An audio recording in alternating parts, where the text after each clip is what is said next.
The joy of building and moving into a brand new house is unmatchable. My name is Goldy Sharma from Goldbank Real Estate Group, and I would like to share some information, some facts, some findings, some awarenesses if you are in the market looking to buy a home and land package.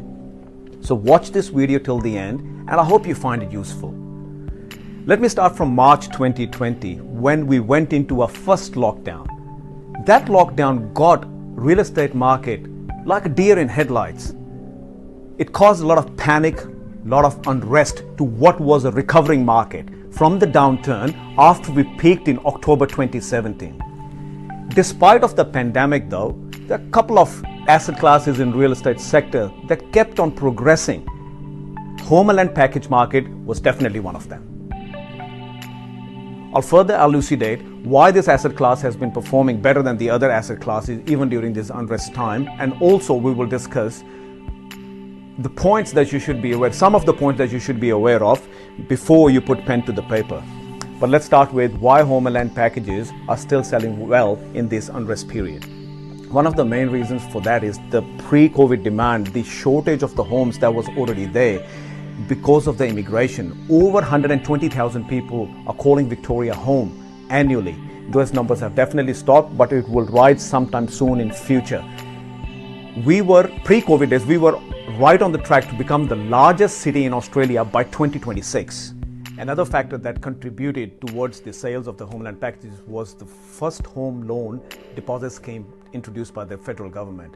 In the 2021 federal budget, they introduced another 10,000 additional places for the financial year to help out the first-time home buyers to pay their deposits. And the major applicants to this scheme are coming from Queensland, New South Wales and Victoria.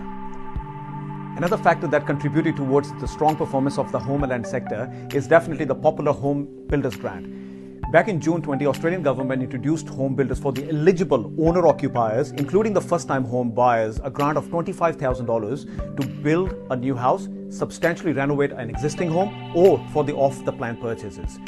Let me explain how this grant has revived the market when it first got introduced on June 4, 20. According to the RPM Group's report for the June quarter, the total number of lot sales after the pandemic hit went down to 654. That's for the total Greater Melbourne and Geelong area. Once the home builder got introduced on June 4, that lot sales went up to 2,043 for the month of June and 1,693 for the month of July. So home builder came at the right time as a lifesaver for this industry. Another grant that is helping the home and land sector is definitely the first-time owners grant, which has been there for a while now. $10,000 for the first-time home buyers who are looking to buy in metro, $20,000 for the first-time home buyers who are looking to buy in regional areas. To see your eligibility criteria for these grants that I've just discussed, please visit the State Revenue Office website and the National Housing Finance and Investment Corporation website to see your eligibility for the FHLDS scheme. Let me give you 5 quick awareness tips before you sign a land contract or the building contract. Number 1, research your developer and builder. Very important.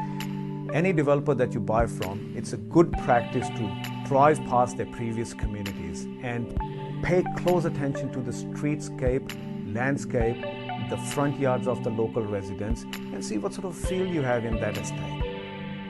I highly recommend you buy land in that estate where majority of the owner-occupiers are moving rather than the investors. It's very important for the future capital growth of your property. Moving on to the builders, do a bit of a research on your builders as well, and I would highly recommend if your builder can arrange an access to some of his previous works which you can visit and have a look. Do not get mesmerized with the display homes. The original work where people are living, if you can arrange an access there, nothing surpasses that. Tip number 2, the advertised price from the builder might not always be the final price. You need to be aware, you need to understand, and you need to principally agree in writing on the contract to what's included in the price. Is the driveway included? Is the window furnishings included? What about the lights? And much more. Any competent and efficient builder will be able to give you one-off price and there will be no hidden cost. Please do understand, cheaper builders are not always the best builders. You have finalized the builder, you need to be aware of the 5 stages of constructions, which are: number 1, slab stage; number 2, frame stage; number 3, lock-up; number 4, fixing; number 5, practical completion. And after that, once the occupancy permit comes in, you'll be handed over the house. The total time period varies from 4 to 7 months from builder to builder. But after every stage is complete, your builder is going to invoice you. He will also require you to pay a 5% deposit upon signing the contract, so you need to sort out your finances. Another thing that you need to be aware of is the build time. As mentioned earlier, mostly builders in Melbourne, they are finishing homes between 4 to 7 months, weather permitting. But whatever you agree with the builder, that's the time frame you need to put it in the contract, not more, not less. Because what goes in the contract will hold value. Coming to the 5th awareness tip, I cannot stress enough on this one. Read your contracts before you sign them. If you're not good at reading contracts, it's okay. Hire a professional to do it for you, but someone must go through the contract and you need to be crystal clear in your head before you put pen to the paper. You need to understand the contract of sale, the general condition, the special conditions, Section 32, encumbrances, caveats, title, design guidelines, nomination clause.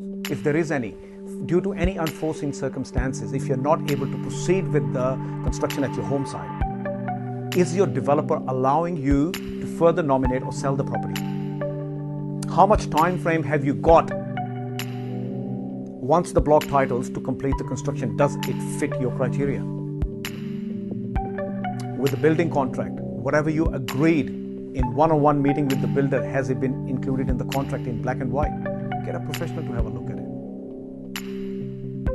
There is nothing verbal in real estate. Repeat it one more time with me. There is nothing verbal in real estate.